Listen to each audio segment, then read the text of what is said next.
Susi lahir pada 15 Januari 1965 di Pangandaran, Jawa Barat. Ayahnya bernama Haji Ahmad Karlan dan ibunya bernama Hajah Suh Lasminah. Keduanya berasal dari Jawa Tengah, namun sudah 5 generasi hidup di Pangandaran.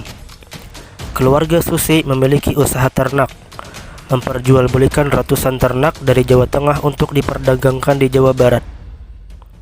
Setelah mengenyam pendidikan hingga tingkat SMP, Susi melanjutkan pendidikannya ke SMA Negeri 1 Yogyakarta, namun berhenti di kelas 2 karena dikeluarkan dari sekolah akibat keaktifannya dalam gerakan golput. Selain itu, Susi juga mengaku tidak cocok dengan sistem sekolah. Setelah menjadi menteri, Susi mendaftar untuk mengikuti paket C di PKBM Bina Pandu Mandiri Kabupaten Ciamis pada tahun 2015.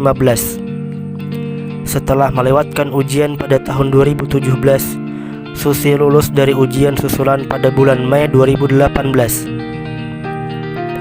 Setelah tidak bersekolah lagi, Susi memulai profesi sebagai pengepul ikan di Pangandaran pada tahun 1983. Pada tahun 1996, dia mendirikan pabrik pengolahan ikan PT ASI Puji Astuti Marine Product dengan produk unggulan berupa lobster dengan merek Susi Brand. Pada tahun 2004, ia mendirikan Susi Air. Susi Air awalnya didirikan untuk mengantarkan muatan perikanan PT ASI Puji Astuti. Kini Susi Air beroperasi dari 5 pangkalan, yaitu Medan, Sumatera Utara, Kendari, Jakarta, Jawa Tengah, Cilacap, Jawa Barat, Pangandaran dan Bandung, Balikpapan, Kalimantan Timur, dan Jayapura, Papua. Susi menikah 2 kali. Suami terakhirnya adalah Christian von Sternberg, seorang ekspatriat yang pernah bekerja di IPIN atau Industri Pesawat Terbang Nusantara. Saat ini, Susi adalah ibu tunggal dengan 3 orang anak dan 1 orang cucu. Susi Puji Astuti diangkat sebagai Menteri Kelautan dan Perikanan dalam Kabinet Kerja Joko Widodo dan Yusuf Kala pada 26 Oktober 2014. Susi lantas melepaskan semua posisi di perusahaan untuk lebih fokus di tugas barunya dan menghindari konflik kepentingan antara fungsi regulator dan pelaku bisnis. Penunjukan Susi sebagai menteri sempat menjadi sorotan publik. Hal itu dikarenakan gaya Susi yang eksentrik dan fakta bahwa ia tak mengenyam pendidikan di bangku kuliah. Belakangan, Susi menjadi sorotan karena mengeluarkan serangkaian kebijakan yang dinilai berani. Salah satunya adalah menenggelamkan kapal asing yang memasuki perairan Indonesia secara ilegal. Ada banyak kebijakan-kebijakan yang dilakukan oleh Ibu Susi Puji Astuti selama mengemban tugas di Kabinet Kerja Jilid 1 periode 2014-2019. Adapun kebijakan yang dilakukan oleh Menteri Puji Astuti, pertama, menenggelamkan kapal asing yang mencuri ikan di perairan Indonesia. Semenjak menjabat menjadi Menteri Kelautan dan Perikanan, Susi Puji Astuti telah banyak mengeluarkan peraturan yang sangat ketat untuk melindungi laut Indonesia. Hukuman yang paling terkenal atau sering kita dengar adalah tenggelamkan. Menteri Susi melarang adanya segala bentuk tindakan yang memudahkan aktivitas penangkapan ikan secara ilegal. Yang kedua, Menteri Susi melarang ekspor benih lobster.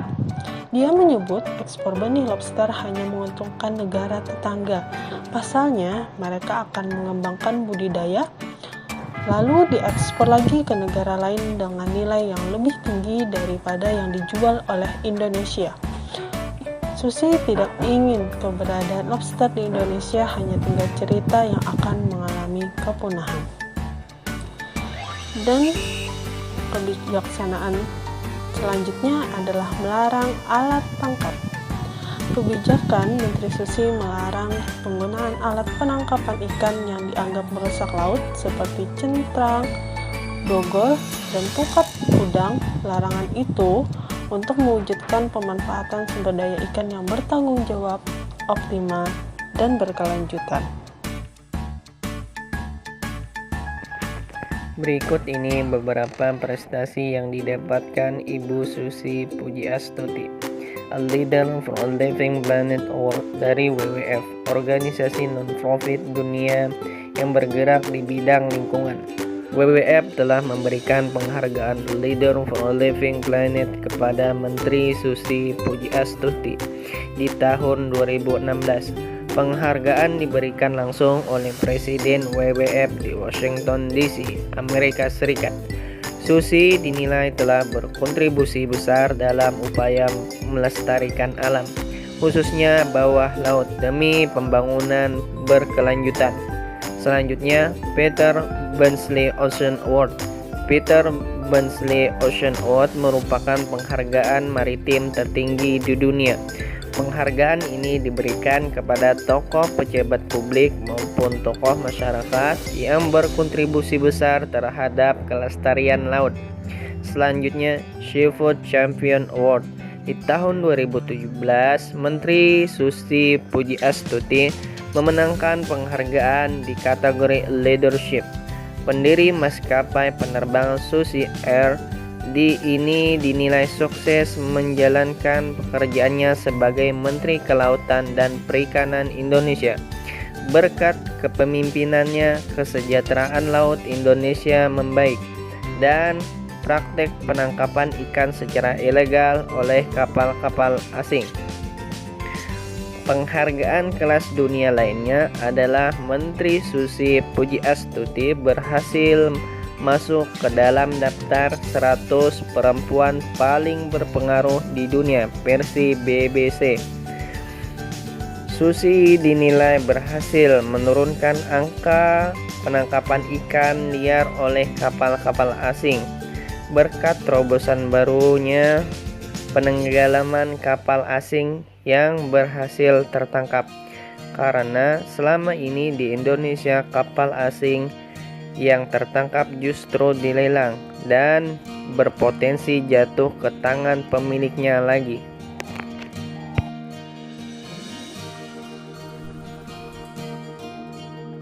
Komitmen aktualisasi yang didasarkan kisah tokoh milenial rela berkorban demi bangsa dan negara. Sebelum dilantik, Ibu Susi Pujiastuti melepaskan semua posisi jabatan di perusahaan penerbangan Susi Air dan beberapa posisi jabatan lainnya. Berani dan tegas membuat keputusan guna kemakmuran rakyat Indonesia, seperti menenggelamkan kapal asing pencuri ikan sehingga meningkatnya hasil laut nelayan Indonesia.